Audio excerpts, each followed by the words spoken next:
Welcome to the Rim Break Rodeo. We hope this video helps. You start by powering the LED strip or bulb and confirming it supports Bluetooth. This matters because Wi-Fi models use a different pairing method. Next, open the app required by the brand and allow Bluetooth access. You need the app to discover the light.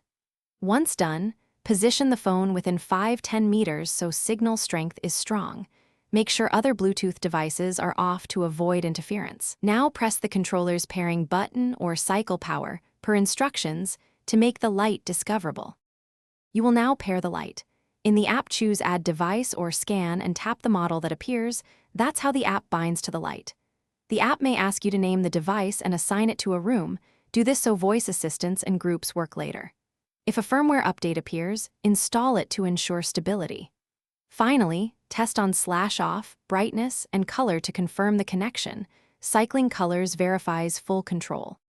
To finish, set scenes, schedules, and group lights so you can control multiple fixtures simultaneously.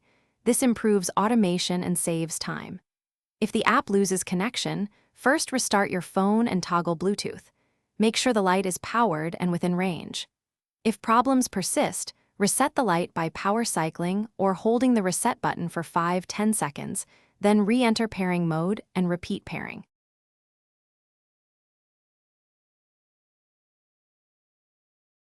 Thanks for watching. Consider subscribing if we helped you.